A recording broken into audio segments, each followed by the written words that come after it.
આકાશવાણી ભુજ સ્થાનિક સમાચાર નિહલ ઠક્કર વાંચે છે। નમસ્કાર। ભારતીય રિઝર્વ બેંકે જામીન વગરની કૃષિ ધિરાણની મર્યાદા 1,60,000 રૂપિયાથી વધારીને 2 લાખ રૂપિયા કરવાનો નિર્ણય કર્યો છે। આ નિર્ણય આવતા વર્ષે 1 જાન્યુઆરીથી લાગુ થશે। કૃષિ અને ખેડૂત કલ્યાણ મંત્રાલયે જણાવ્યું છે કે તેનો ઉદ્દેશ્ય ખેડૂતોને વધુ સારી નાણાકીય સુવિધાઓ પૂરી પાડવાનો છે। આ નિર્ણયથી ખેડૂતો પર મોંઘવારી અને ખેતીના વધતા ખર્ચની અસરમાં ઘટાડો થશે। तेरा तुझको अर्पणना 2 वर्षમાં 2,802 કાર્યક્રમો યોજી ગુજરાત પોલીસે 180 કરોડ રૂપિયાથી વધુ કિંમતનો મુદ્દામાલ મૂળ માલિકોને પરત કર્યો।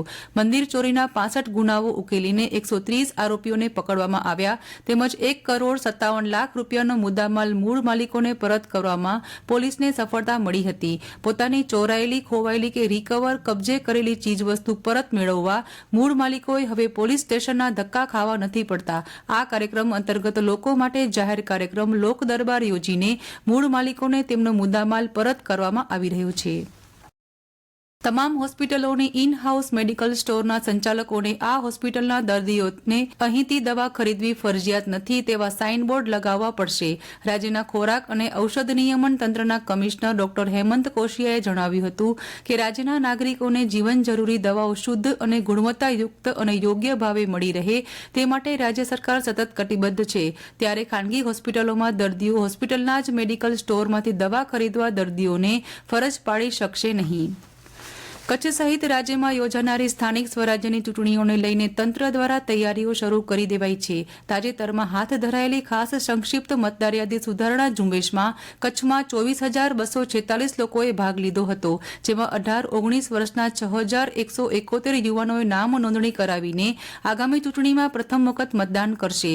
તાજેતરમાં હાથ ધરાયેલી મતદાર યાદી સુધારણા ઝુંબેશ દરમિયાન વિધાનસભા મતક્ષેત્ર મુજબ વિવિધ સુધારા માટે ફોર્મ ભરાયા હતા, જેમાં મતદાર યાદીમાં નામ નોંધણી માટે ફોર્મ નંબર 6 અબડાસામાં 2,233, માંડવીમાં 2,476, ભુજમાં 2,483, અંજાર 2,007, ગાંધીધામ 2,104 અને રાપરમાં 1,668 મળી કુલ 12,971 ફોર્મ ભરાયા હતા, જેમાં 18-19 વર્ષના 6,171 મતદારોનો સમાવેશ થાય છે। રાજ્ય સરકાર દ્વારા કચ્છ જિલ્લાને રક્તપિત્ત મુક્ત કરવાનું અભિયાન છેલ્લા 2 વર્ષથી ચલાવવામાં આવી રહ્યું છે, જેના ભાગરૂપે જિલ્લાના જે ગામમાં છેલ્લા 5 વર્ષમાં રક્તપિત્તનો દર્દી નોંધાયો હોય તેવા ગામોમાં ડોર ટુ ડોર સર્વેલન્સની કામગીરી આરોગ્ય વિભાગ દ્વારા તારીખ 12 થી 21મી ડિસેમ્બર 10 દિવસ સુધી સર્વેની કામગીરી કરવામાં આવશે, જેમાં આરોગ્યની 93 ટીમો બનાવીને ડોર ટુ ડોર સર્વેની કામગીરી કરાઈ રહી છે। કચ્છના 10 તાલુકામાં આરોગ્યની ટીમો દ્વારા પરિવારોના સભ્યોના શરીર ઉપર રક્તપિત્તના લક્ષણો છે કે નહીં તેની તપાસ કરીને શંકાસ્પદ દર્દીઓને શોધીને તેને લેબોરેટરીની તપાસ સહિતની કામગીરી કરાઈ રહી છે। કચ્છમાં ડંખીલા વાયરાના પગલે ઠાર વધ્યો છે। લઘુત્તમ તાપમાનમાં ઘટાડા સાથે ઠંડો વાયરો ફૂંકાતા આજે દિવસભર વાતાવરણ ઠંડુ રહ્યું હતું। ઠારના પગલે જનજીવન પ્રભાવિત થયું છે। છેલ્લા ઘણા દિવસોથી રાજ્યના સૌથી વધુ શીત મથક રહેલા નલિયાનું લઘુત્તમ તાપમાન આજે 6 ડિગ્રી સેલ્સિયસ નોંધાયું હતું, જ્યારે ભુજનું 11.2 અને કંડલાનું 14 ડિગ્રી લઘુત્તમ તાપમાન નોંધાયું હતું। હવામાન શાસ્ત્રીઓ હાલ ઠંડી યથાવત રહેવાની આગાહી કરી રહ્યા છે।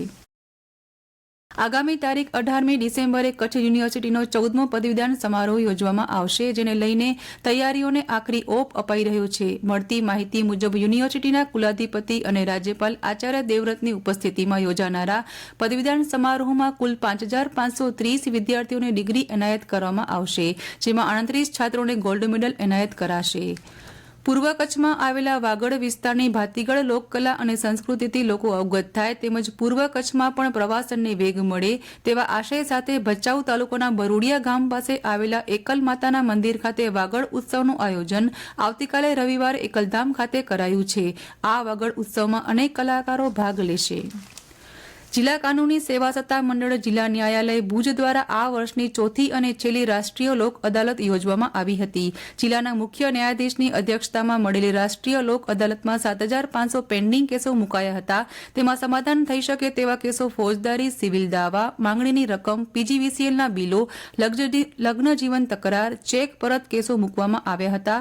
તેમાં સમાધાન થઈ શકે તેવા 6,000 કેસોનો નિકાલ થઈ જશે તેવું અનુમાન છે। આ લોક અદાલતમાં 10 જેટલી સંસ્થાઓ કંપનીઓએ ભાગ લીધો હતો। તો આ સાથે સ્થાનિક સમાચાર બુલેટિન પૂરું થયું। નમસ્કાર।